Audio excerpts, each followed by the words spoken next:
Welcome into the new and improved Beyond the Paddock podcast, formerly made famous by Matthew Painter and Keaton Letterly. I'm Austin Real, and I'll be your new host. Joining me as my co-host will be the one and only Sexy Paulie, Paul Bozick. Our goal with this podcast is to interview as many S&S drivers as we can. So if anyone is listening and they have interest in being on this podcast, give me or Paul a shout. That being said, as you guys are well aware, I'm no Matt Bamonte, and the quality of this podcast may be very humorous. So, as you'll get to see the awkwardness of both Paul and I know that we will still have a good time, spark some fun conversation, and provide some form of entertainment. At least that's our hope. This first episode, we will be sitting down with the T1 Mercedes Seat 2 driver, Seb. I'm not even going to try to pronounce his last name. We're going to find out how you do so here on tonight's episode, but we're excited to kick it off with him and interviewing him. We thank you to those listening and hope you all enjoy. Thanks.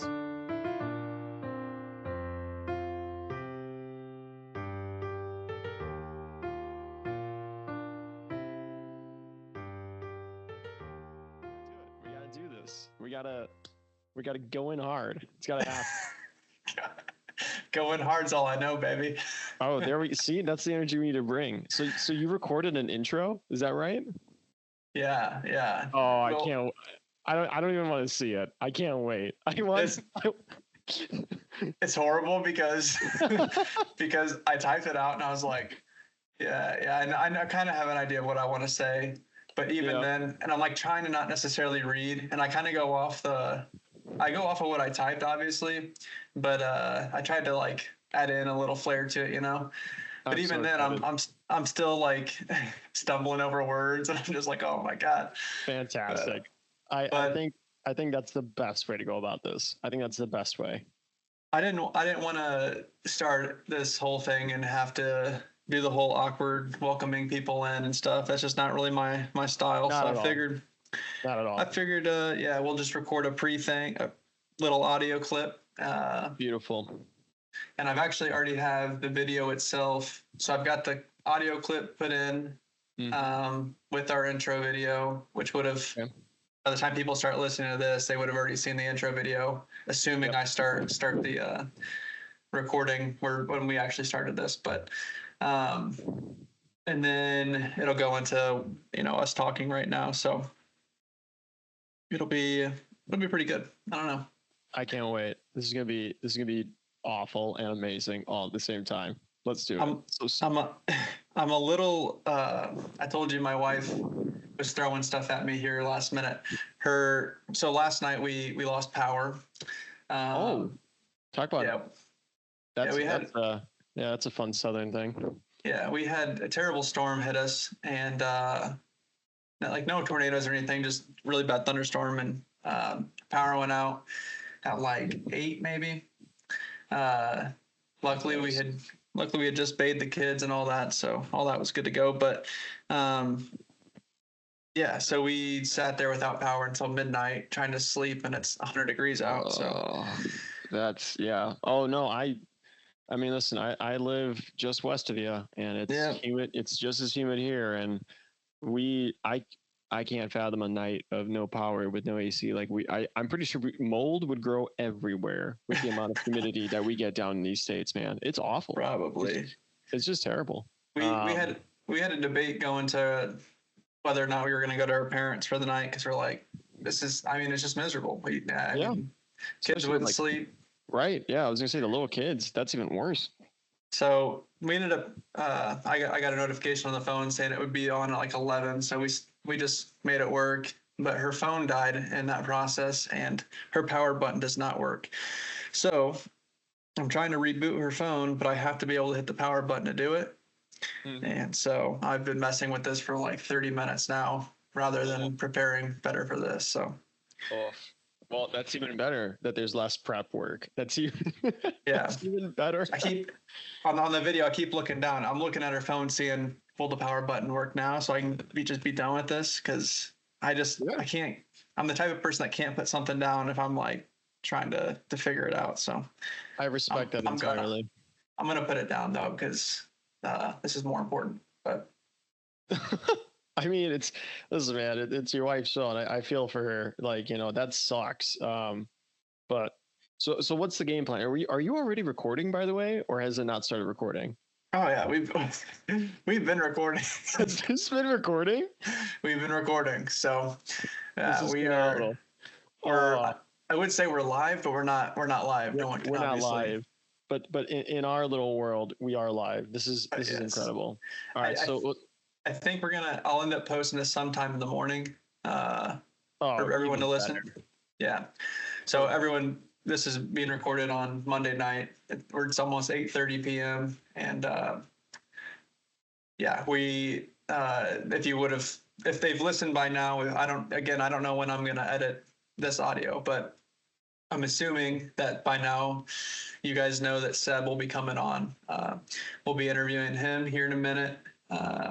But until then, just Paulie and I just sitting here talking. It's the best. Yeah. So what kind of podcast is this? Paulie? Oh, okay. All right. So this is important to know. Anybody that has watched Curb Your Enthusiasm, I think we talked about this. It was season 10, I think, right? Larry David has like this whole vendetta with Mocha Joe, one of the best characters. I love him. And Larry hates Mocha Joe's cafe so much that he opens his own coffee shop next door, and he calls it Latte Larry's. And the whole thing is it turns into celebrities starting spite shops. So when it was great when we realized it, but this is a spite podcast, right? And it's gotta be reminded that this is a spite podcast. There's no good intent here. This is all pure evil. No, I'm kidding. But yeah, that was so funny when we figured that out yesterday. That just killed me because I love Larry David. I didn't know you love Larry David. Oh yeah, it's been a while since it's got me thinking. I'm like, I want to rewatch that because I do have I'm assuming I can watch it on Max.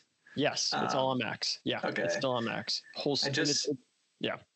think I'm trying to think of what show it was I was watching that I needed Max for. Oh no, it's Hard Knocks. I'm watching the Bears Hard Knocks. Yeah. So I've got Max downloaded for that. Apparently, like Caleb Williams in that show is just like they make him out to be like this prissy little rich boy. But I have no room to judge. I'm sure it's cool. I think it's sick that they're doing a show like that in general. That was a lot. That was a lot of the talk about him before the draft and all that. I literally just got kind of in a back and forth with somebody the other day about him because he only doesn't like Caleb Williams just because of those off the field things or him crying with his mom or something like, just who cares? He's like, he's not going to be a good quarterback. I'm like, dude, I mean, it's still obviously too early to tell, but how can you not see what someone who watches football all the time, and for anyone that does, like, there's a lot of talent there. So yeah. I'm not a football fan at all. That's not my thing. But living in Chicago and just the Bears are constant in your face, especially the '85 Bears. Because did you know we won the Super Bowl in '85? But I feel like at this point, Chicago has had such a bad string of quarterbacks, just like all these years. And I feel like every year it's their whole hope hinges on it finally working out. And it seems that it'll finally work out. But I think so. He's the most talented quarterback I've seen wear a Bears uniform just off of the things I've already seen.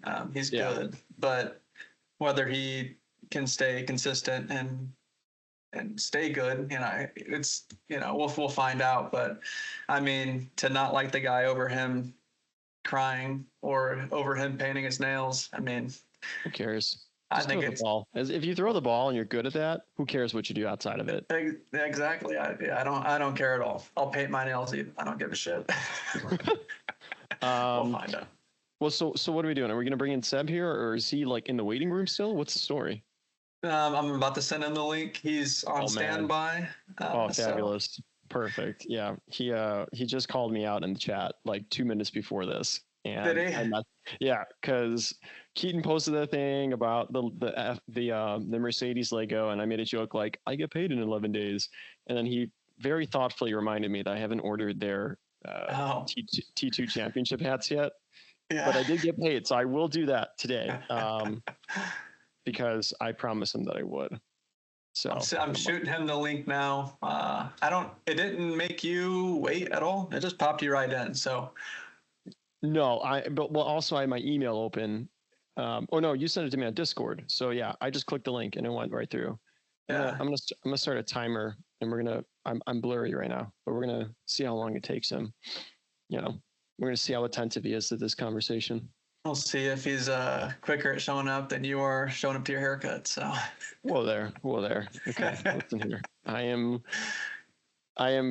Listen, it was so bad when I walked in there, because Barrett knows how much I love getting my haircut from him, and I think that's the first time I've really been genuinely late, like in a bad way. And when I walk in, he knows I felt terrible. He knows me. But then he got like 2 or 3 other barbers to look at me and go, "Look who finally fucking shows up." And that's awesome. I was crushed, absolutely crushed. Yeah. How late were you? Oh, horribly. It was like, let's pretend it was 3 p.m., right? That my haircut was at. I was on the Discord at 3:05, and oh, no. I'm thinking I had the appointment at 3:30, so I'm like, perfect. I can leave at 3:10, 20 minutes. That's how long it always takes me. Nope. The appointment was at 3. I didn't leave the apartment until 3:15. I didn't get there until like 3:35. Fortunately, the guy after me canceled. Oh, so it worked out. I tipped him very well. I felt terrible, but he did raise his prices recently, so I have to. I'm going to claw that back a little bit. Oh, look at that! Oh, he's in the waiting room. He saw that he's in the waiting room, so I'm going to go ahead and let him through, and we'll get started. So that took 1minute and 34 seconds. I think we need to write that down. That it took him 1:34 to get in here. Oh, look at that! What's going on, Seb? Wait, can you see? Can you see me? I can see you.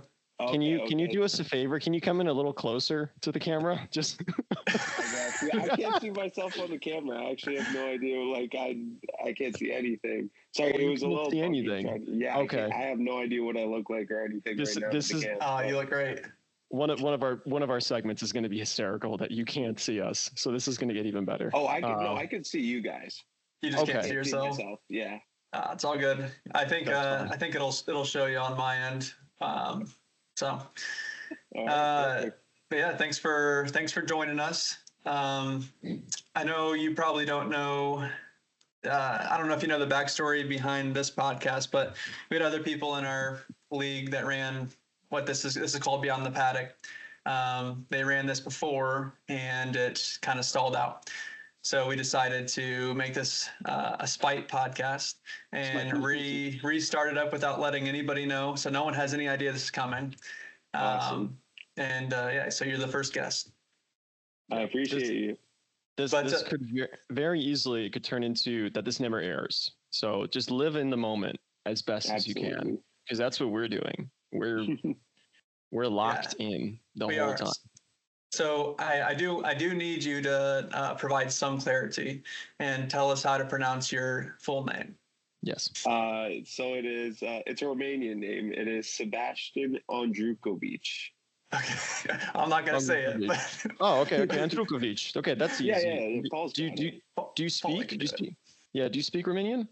I don't speak any Romanian. I can understand a couple sentences. I'll say "Cefaci," like that's how are you? Yeah. You're one of those fake heroes. I got I'm fluent. My family's from there, and I got the worst Polish last name I think in the whole world, Bozek. Meanwhile, this asshole Andruchovici, he can't even speak the language. That's a sick name. It's a sick name. I appreciate that. You got what about your middle name? Any good middle name? I actually don't have a middle name. Yeah. See? That's a Euro thing. I don't have a middle name. Europeans we don't waste our time. Because we're running away from the Russians the whole time. I don't blame you. They're always chasing our families. It's awful. Oh yeah. That's true. For some reason, Seb, do you watch the UFC at all? I follow it here and there. I wouldn't say I actively watch it every time they have a fight night, but I enjoy it. For some reason, when you talk, You remind me of Jorge Masvidal. I don't know. There's just something in your voice that reminds me of Masvidal, but yeah, I guess we'll go ahead and get started with the first question, which is going to be asked by me. So a little bit ago, maybe Paulie posted it, but you wrote an article about the first race of the season. And so that article being kind of shortened, I was hoping you would go more in depth into kind of the race itself. Because like for me, I was in and out of the race. I didn't get to watch the whole thing. And I know Paulie missed it. So there might be other people that didn't catch the race, or maybe they didn't have the same perspective as you had. So if you want to give us some more details on that first race, that would be awesome. Oh yeah, for sure. And yeah, with the article, I was just trying to make sure I could fit it all in one page. It would be easy for everyone to read, just a beginner segment. But yeah, a lot of things. There's a lot of interesting factors about the race because first off, everyone started in full wets. Like it was pouring rain at the start of the race. It was horrible, and that led to the chaos on the first turn. It was like people didn't know how to react to the traction. But then it started getting interesting around, I want to say lap 10, because that's when we had our first person pit to inters. And it did kind of seem like the inters could have been a little faster than wets, which I'm surprised not more people experience with that, especially the people in the mid kind of fighting for maybe some more points. I would have liked to see more inters in there, but we had a couple inters coming in. There were some interesting battles going on. After turn 1, Diego climbed 6 positions. That was pretty crazy. And then it was very difficult for the people behind to overtake, because overtaking was just insane on this track. You had to rely on a mistake ahead of you to overtake. Right. Yeah. That's all. Yeah. It's that race was. So I wasn't home because I was at our office till about like 8:10. And I messaged Keaton a little after the race started to make sure everything just went smooth and chill. And it made my heart so happy that the first race of the T2 season 2, or technically 3, whatever we want to do with the lore, was a wet race. Because I think the first race last season was a wet race and everyone was pissed. And I'm like, it's not my fucking fault. It's just, will of the game. Yeah, the results were shocking. Like I knew Francois was probably going to win it. I mean, let's be real here. Like I can't speak some days. But that leads to a perfect question here, right? Because it was a great fun race, shocking results. You made a shocking little video yourself, a prediction of the upcoming calendar. Okay, and you've set yourself up because we're going to have to bring you back like halfway down the season, and we're going to probably end up roasting you on that whole prediction. Oh yeah. How good do you feel about that whole prediction you made a few weeks ago? Horrible. You feel good? You feel good? Horrible. All right. You feel horrible. Okay. Q4, and I'm like, no way, I'm wrong. Yep. Like all these people, I'm like, I was so much confident. Like, man, JJ finishing 8th or whatever. There were so many different outcomes that were happening that I just wasn't expecting. Obviously, I think Francois is like, he's going to be very difficult to beat in first place. Oh, yeah.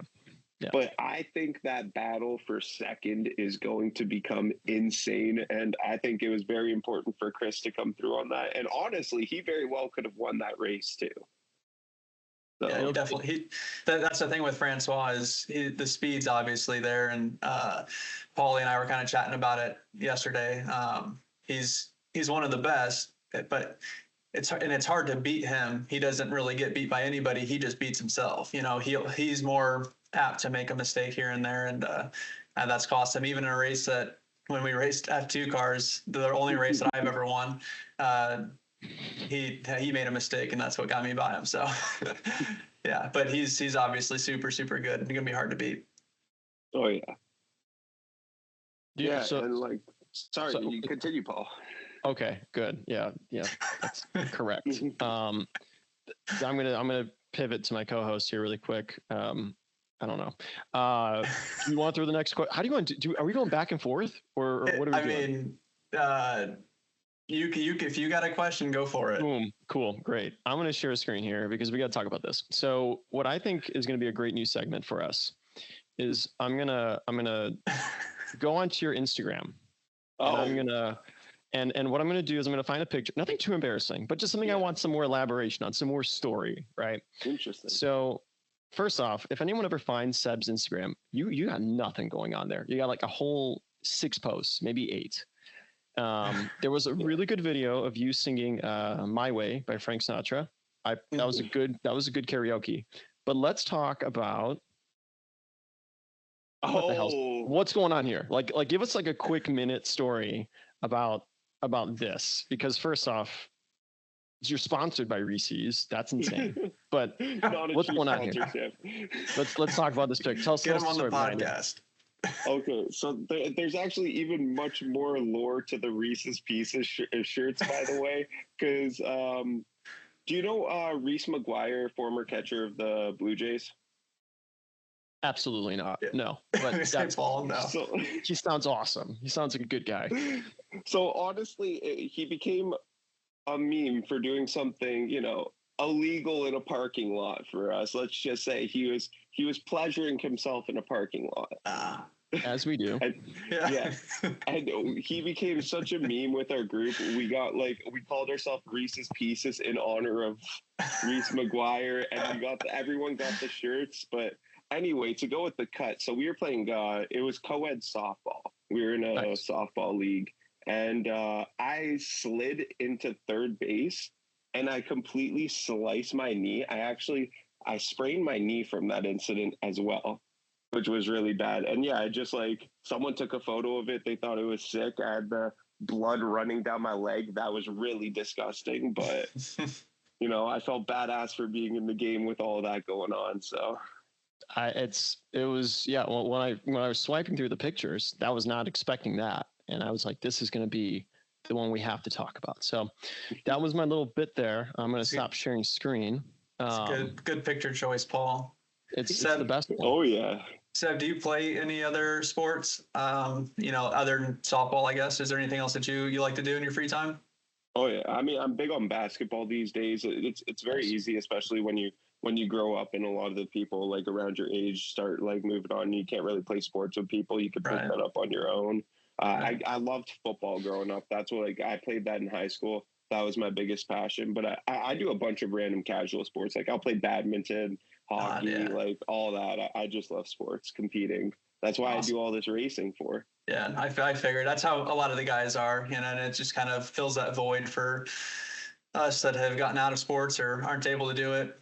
That's why I do it. That's why I like it. It's too competitive. So I figure you probably did a lot more. For sure. You must be good at handling the shuttlecock. Ba-doom, boom. See, look at that. That's my badminton joke. I had to dig pretty deep for that one. Seb, I got a question for you. How's your brother doing? How's your brother doing? Is he still coughing? Yeah, he still had strep throat or something, man. The dude sounded like he was really problematic in that video you made. Yeah, that was my nephew. He's fine. He was just A nephew. Yeah, everyone in my family, they were getting really sick that week, actually. Me, myself included. It was really bad. It went around, so it just affected everyone. And yeah. I love seeing the unedited version of that video, because just watching how pissed off you're just like, you son of a bitch, dude. And I was going through to edit it too, but I'm just like, whatever, I'm just gonna private it and send it out. I'm so glad you did it. Serious. What would you have done? You would have put a weird soundbite over it or something? I literally just would have cut that portion out, but it was just happening way too frequently. Yeah, maybe that. I don't know. Look, take a tip from us. We're professionals at this, as you can tell. Clearly, yeah. Just leave it raw. It's better that way. I think people enjoy the true you. That's what this is gonna be. I'm not editing shit. I'm not wasting time on it. I think that was one of the problems that Painter had when he was doing it. I think one of the reasons why he stopped is he wanted to edit it, and I just think he spent too much time doing it. Where it's like, dude, just let it play, and it is what it is. It's, we've got 20 people listening max, so I mean, it is what it is. But yeah, I mean, if you can't get enough of Paul Bozick and Austin Reel as is, this is the perfect medium for you, because this is just us the whole way. It's gonna be great. You know, I'm gonna be in Vegas next week, so maybe we should record an episode when I'm in Vegas, and I'll be like totally sober. It'll be great. Dude, you have to. We need to be blood brothers. We need to cut our hands open and. That's yeah. Why you want to go to Arkansas, Paul? Don't worry. I got to do a thing. I got to do this thing. It's great. Do you any? Well, I do. We do have a segment we love doing here that I have to get to. But first, I want to leave some room for Austin. Is there anything you want to ask him, or do you want me to jump to this segment and then what are we doing? You can go ahead and jump into this segment. Is it presented by anything? Presented by Mamitas? It's presented by whatever you want it to be. Let's do this. All right, we're gonna do this. So we're gonna go to the news. The news. So the news, just for anyone who doesn't know, Top Gear did this beautiful segment in their show, one of the greatest shows in the world, by the way, where they did the news, and the news was just about cars, F1, auto sports. So we're going to keep that tradition alive here. We're going to talk about a few things. And I don't know how long we've been recording for, but we're going to try and keep this quick because we don't want this thing to take forever. But so let's just jump straight into the news. So Seb, when you think of the most underwhelming driver on the grid right now in F1, who do you think of? Just give me a name. Logan Sargent. Wrong. Sergio Perez. Sergio Perez this weekend at the Dutch Grand Prix, he's going to have a new engineer. His current engineer, Hugh Bird, he is leaving on paternity leave. Okay, he's out. He's got to do dad things. And the performance engineer, and he's also, I think, a sim engineer named Richard Cook is stepping in. Exciting times. We know how important an F1 engineer is. We saw what it did for Mr. Charles Leclerc, very early on. So I don't know. I mean, Seb, what do you think of Sergio's performance this season? Give us one sentence, just one sentence. Definitely could be a lot better and just overall disappointing. Okay, that was a great thought. I love it. Let's move on to the next one. Now, if we're thinking about Austin, most underwhelming team on the grid. Who's the most underwhelming team on the grid right now? You don't be asking me. I'm not the guest. I'm asking you. I asked you. Okay, fine. You gotta ask Seb. Fine. I wasn't prepared for this. That's fine, Seb, because you're so prepared for this. Most underwhelming team on the grid right now. Name it. Kick Sauber, I'm gonna guess. Wrong. We're gonna talk about Alpine. Oh yeah, right. I see. No wonder you asked me. Yeah. I didn't even think of that. That's even funnier. Me and Loic are gonna turn things around. It's gonna be. I'm so thrilled. Loic's great. You got a great pickup. Oliver Oakes. This is the gentleman we're staring at. This egg-shaped dude. So he is taking over for Alpine as the new principal. Right. He took over from Bruno Famin. By the way, he's French.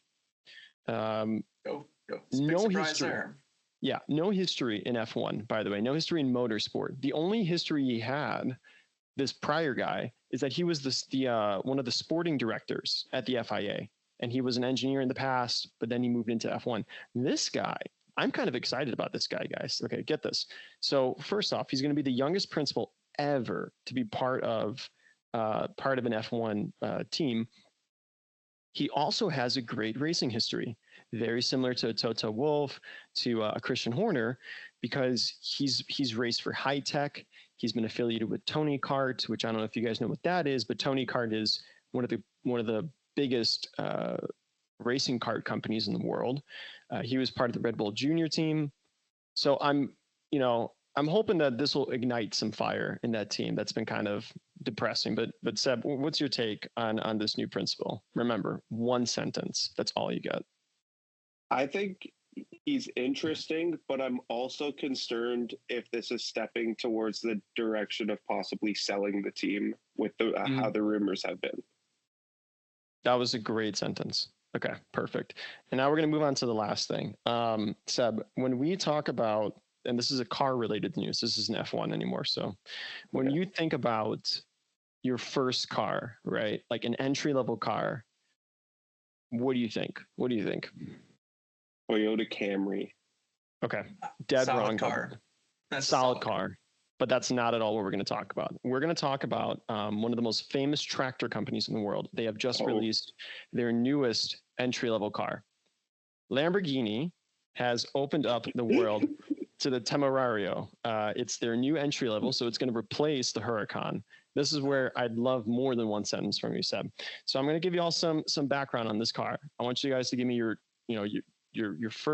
raw take on the look of this car. Okay, so here's the front, little profile, little rear. So let's go Seb first. Seb, what's your feel when you look at this car? Feels like a Lamborghini. Mm-hmm. Just it's beautiful though. What about you, Austin? How do you feel? It feels like a Los Toros to me. We need to get some gold going, but other than that, yeah, very Los Toros.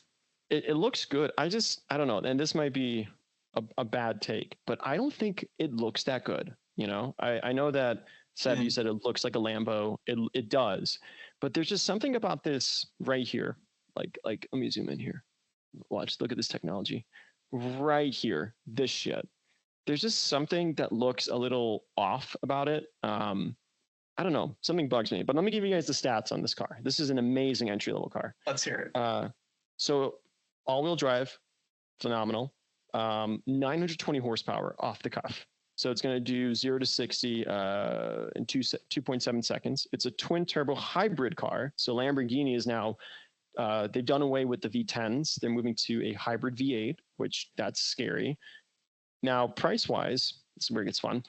Starting price is sitting at about $300,000. With additions, you get to $400,000. Great starter car. Yeah. Starter car. This is where we all start from, and then we can go from there. So, but that is the news. So that what's a segment we love doing here. We've been doing it for a long time now. So long. I mean, that the picture, that news picture tells you everything we need to know. Yeah. Oh yeah. Paul put a lot of time into that graphic. That was not Real Deal Designs approved, but Paul did it.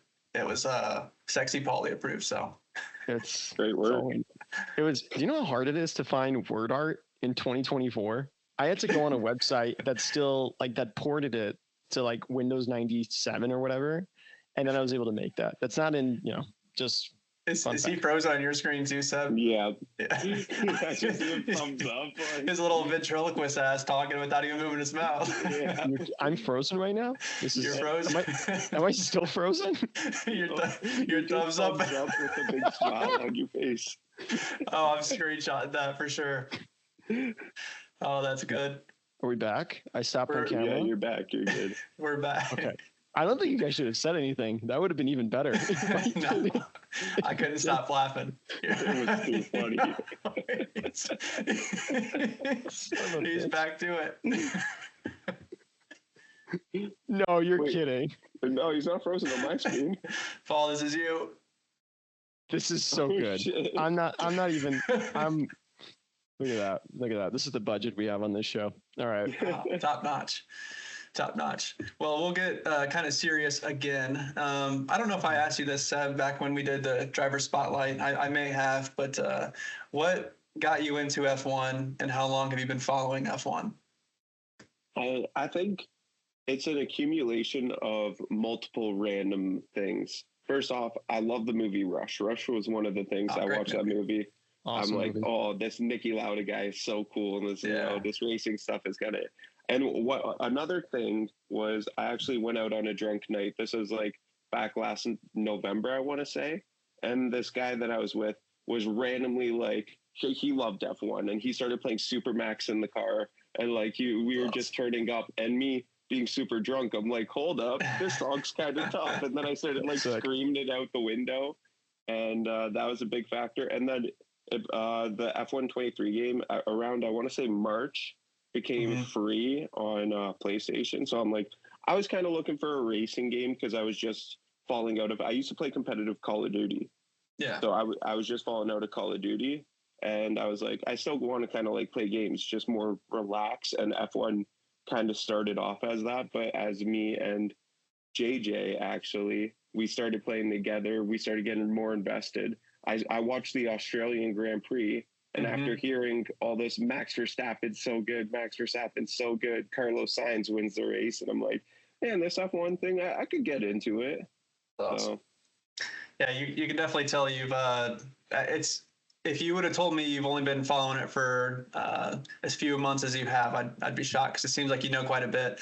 You're following it, seems like pretty regularly, and obviously with how good you are at the game already is insane. So that just shows me that you got a lot more room to improve and are going to be a force in our T1 season. So, which it leads me to my final question for Seb. Speaking of T1. What are your goals for this season coming up? What are your expectations as well? Yeah, here we go. Let's hear this. Make some bold predictions. Yeah, I don't care, because if I don't say it, then it'll never happen. My goal is a championship. Right. You can't just go into a season thinking you're not going to be the championship. Obviously, I don't really expect that in myself. But if I'm not saying I'm going to be a champion, then what's it all for? So that's the overall goal. Top 5 is an expectation for me, though. I want to be in that. At least in that conversation.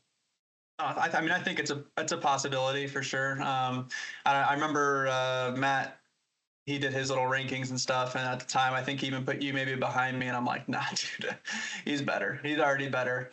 You got a good feel for it. So second bottom out of anyone who didn't have the games. I remember that. Yeah. Oh, that's right. That's right. That was the ranking he did. But it's awesome at the same time too, though, because the grid it's just, there's so many people that can win any given race. I mean, or at least even I'm not saying I'm going to, but I know if I put the time into it on any given track, I know I'm fast enough to get to actually be in the running for it. And I'm looking at freaking P13, P14, P12, like in that range. So that's how good the grid is, and yeah, I'm looking forward to it, but it's going to be tough to score points. So, especially for me and Paul. It's totally. And I think that's the best part of this upcoming season is, 2 seasons ago, Real and I talked about this, and we all talk about this with the advent of T2 and these new drivers we have. They're hungry. Is a couple seasons ago, you can go into a race and you kind of can figure out where you're going to end up, and you really know who you can beat. In my case, dude, I don't know who I can beat right now. Everyone's good. We've sifted out, not to say we've sifted out the bad, but it's equaled out in skill level much more. So it's very exciting. And I know, at least I remember the messaging from David. He was very excited to bring you on. So David's going to be a good teammate for you guys. You guys practice a lot, right? You guys practice together a bit. Is that right? We haven't done too much of it so far. Like, we started a career mode, but now he's invested in NCAA because he doesn't want to burn himself with F1. So I'm just kind of waiting for him to get back into season, and then we're going to be really at it. But I mean, I think I get it from his standpoint too, and that's kind of what I told Loic too. Is like, as bad as I'm not really. I guess I don't have a ton of motivation right now to play, but I told him we'd hit the ground running come probably close to October and really start grinding then. But yeah, if I started now, I'll definitely be burnt out come November. So I definitely get it. But he's good. Anytime he's put time into the game itself, he's always finishing near the top. So yeah, it'll be fine. So Seb, tomorrow, and I know we got to wrap this up. We're well over time. But Seb, Wednesday, 18 drivers are signed up for Spain. We have potentially a full grid for the first time, 20. Give me your top 5, just off the cuff. Who's gonna be top 5 in that race? All right. Do you want me to start from 1 or 5? I guess I'll start from 1 because that's how I got to process it mentally. But I'm going to say Francois comes through with the win. I've actually personally seen him on Spain. He's really quick. I'm going to say Eddie P2. Ooh, okay. Yeah. Okay. I'm going to go with Chris P3, Will P4, and JJ P5. Okay. Eddie ahead of JJ. So does that mean, do you feel, I know JJ's your boy, but do you feel like Matthew Painter made a mistake by signing JJ over Eddie, or do you think it was the right decision? This is a hot button question. So I think it's hard to tell. And here's my take. I think Eddie is a quicker driver. I think JJ's a more consistent driver. And that's where it becomes difficult because JJ still finished ahead of Eddie in the standings. People forget that. Yeah. I just personally know JJ hasn't had the time to practice because he's in a little bit of a move right now. And Eddie's quick as hell in Spain. I've seen him in Spain. He is quick. So. Yeah, I hope they'll sit there and say it's not a rivalry, but I know both of them are going to want to beat each other just as bad as the other. So I'm looking forward to seeing that and seeing how it shakes out because I think they're pretty close. And I think you nailed it on the head as far as their Eddie being a little quicker and then JJ just being more consistent. And which one prevails, I guess we'll find out. But and Seb, where do you think I'm going to finish? Ooh, I'm going to finish. Yeah. Looking at I'm going to say P10 this race. I told you. I'm going to deliberately never post a time trial. I want to live in utter mystery for you. P10. Okay.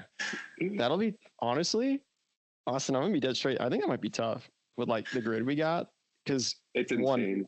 It's unpredictable. I don't know how everyone's driving style is. I don't know who to look out for. I kind of do. But, you do have Passy out there who's got a vendetta. You got Tim Liston who's quick. There's a lot of drivers that you have to beat out to get into that 10th place. So, okay. You can do it. P10 is the goal. Maybe we'll do an over-under 9.5. Just don't make mistakes. Just finish the race, drive clean, and trust. It's doable easily. Okay. I appreciate a little hype up. Gotcha. I don't got much else for you, man. I'm eager to bring you back so that we can talk over your prediction list and see how close you were to actually pulling that one off. I think it's going to be hilariously bad, but aside from Francois up at the top. And fun fact, you said Francois looks pretty quick at Spain. He's pretty quick everywhere. It doesn't matter where.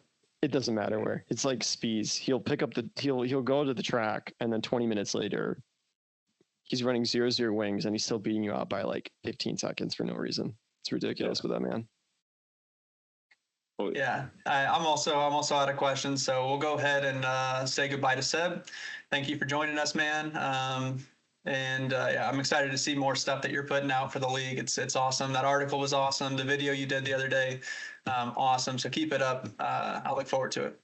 I appreciate that, and I appreciate y'all for having me. Thank you. Yeah, we'll see you, man. Yep. Cheers. See y'all. See you, Seb. What a guy. What a good inaugural guest.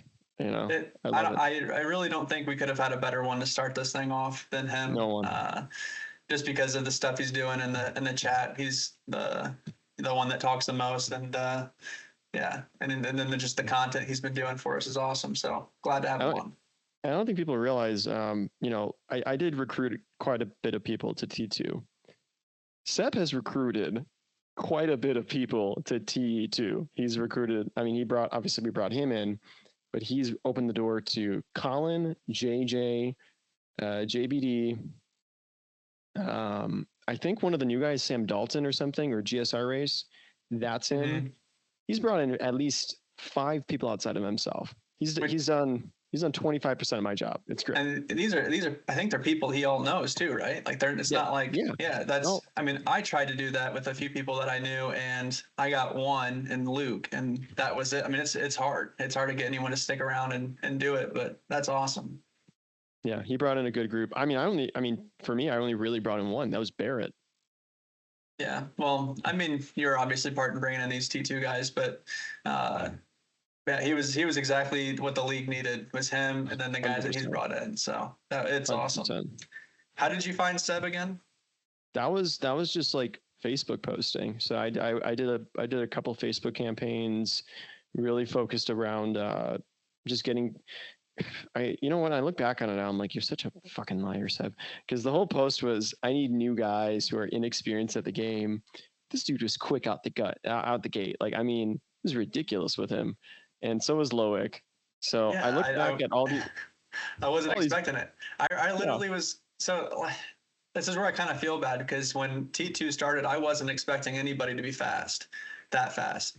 So I talked to Luke and I kind of convinced him to join, because I'm like, hey dude, I'm looking to sign somebody for my second seat. And just remembering how Lucas performed, like he's been able to kind of be in the mix and possibly score points. I'm like, we'll just have a fun season, and I'll bring on a guy I know, and then I see Loic, and I'm like, yeah, well, I'm sorry, Luke, I love you, dude, but I'm also trying to not get eliminated from this thing. So you know what, we talk about this a ton, and I think the hope for T2 and whatever we do with it is that we get guys like Luke, and myself even, who knows, or Passy, and we're all in that same group, and it's fun because we're all racing with each other appropriately.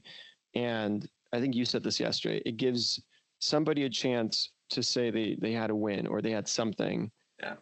When they probably don't get that in a lot of leagues, because leagues are just insane. I mean, look, I'll this is probably the last time I'll say it, but I was so thrilled when Adrian got fourth. I was like, fuck yes, dude.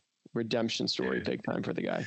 He needed it. Big pick me up for him, and yeah, that's exactly right. The thing I like about T2, and we've had the discussions. We don't necessarily want it to feel like a lesser league, because it's really not. When you look at the talent, a lot of these guys can drive in T1, and so now it's gotten to the point now, seeing how good everybody is, where like when it originally started, I was kind of like, man, I'd be kind of embarrassed to drop from T1 to T2 just because I've been in with this group for so long. But now, looking at how good the grid is and just seeing how legit everything is, no, I'd have no problem doing it. If that's where my skill better stacks up is in that division, then so be it. If it gives me a better chance to win some races, because at the end of the day, that's winning's fun. But yeah, and then I just think it's coming together really well. I mean, I wasn't expecting it. You've done a phenomenal job. As much as we give you crap and tag tier 2 president, yep, I love all that stuff. As much as we give you crap, you've done a phenomenal job. So, well, that was unexpected at this hour of the evening. Thank you for that. You're welcome. Well, Austin, I think we need to wrap this up, because we made a promise that this would never be over a half hour, and I think episode 1 is fine, but I think moving forward we got to stick to it. I think we've got a good structure in place. We kind of know what we're doing, and we rambled on at the beginning first. I could maybe edit it down a little bit. We'll see what the time actually ends up being, but I think it's good first episode for sure. So 100%. Yeah. Well, I had fun. I say this is your baby. You leave us with the closing remarks, and let's get out of here. Let's go to bed. Yeah. So before I go ahead and say goodnight, just gonna let everybody know that this isn't something we're looking to necessarily do every week. If we're able to do it every week, we will, but I don't want there to be anything like any set date to expect an episode to come out. It's gonna just come out when it comes out. And like I said in the intro, if anybody wants to be on, absolutely just wants to come on and have a talk with us, let us know, and we'll fit you in. We'll do it for sure. But other than that, I don't know when the next episode will be. Hopefully it's in a week, maybe it's 2. But yeah, we'll try to do them Sunday nights, I think, or Sunday afternoon if we're able to drop them Monday in the future. But yeah, until the next one, we'll see you guys later, and we thank you for listening. Bye, everyone.